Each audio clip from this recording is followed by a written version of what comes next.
Le blues est né en Afrique et c'est un héritage dont peu de contemporains ont conscience aux États-Unis. Mais Primus Fountain, lui, célèbre cet héritage. Nous parlons ce matin dans le grand angle à ce compositeur de musique classique afro-américain né dans une banlieue sud de Chicago et dont le parcours musical a défié les épreuves du temps. Monsieur Fountain, bonjour et merci d'avoir accepté notre invitation. Comment décririez-vous votre expérience musicale, votre expérience d'artiste noir et de compositeur noir aux États-Unis?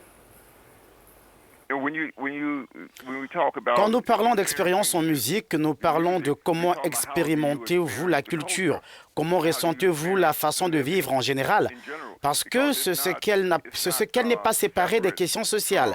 Donc, c'est comme demander quelle est votre expérience en Amérique.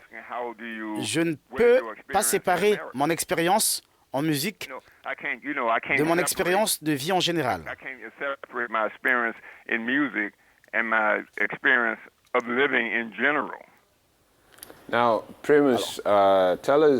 Dites-nous, combien l'Afrique a-t-elle influencé la musique noire aux États-Unis et aussi la vôtre, personnellement?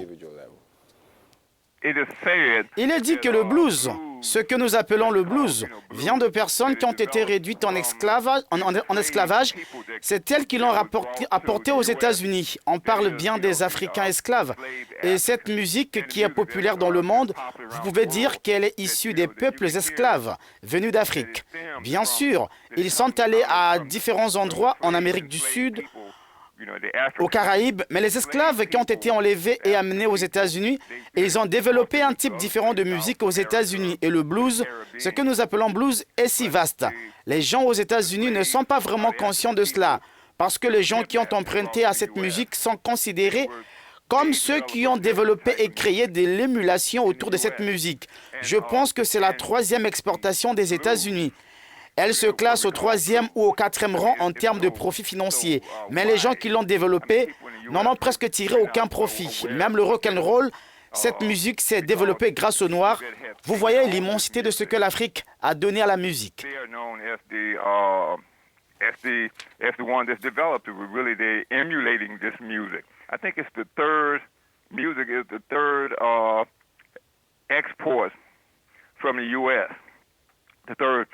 Ranking about the third or fourth in money making, and the people that have developed this, they make very small percentage of this money.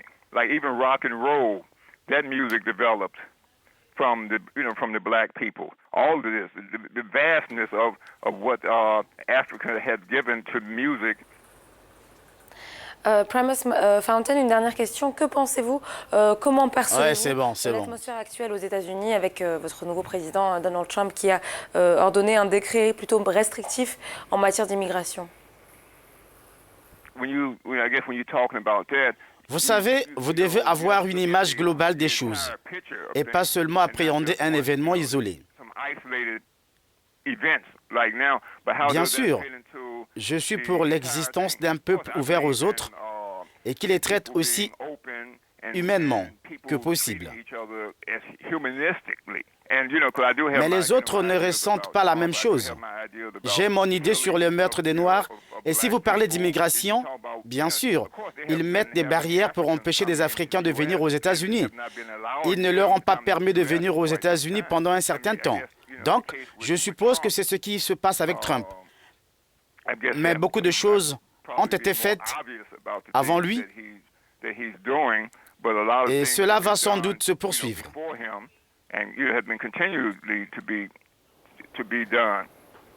Well, that was Primus Fountain and talking to us about just how music, African music. Voilà, nous parlons donc de l'influence de la musique africaine sur la musique américaine.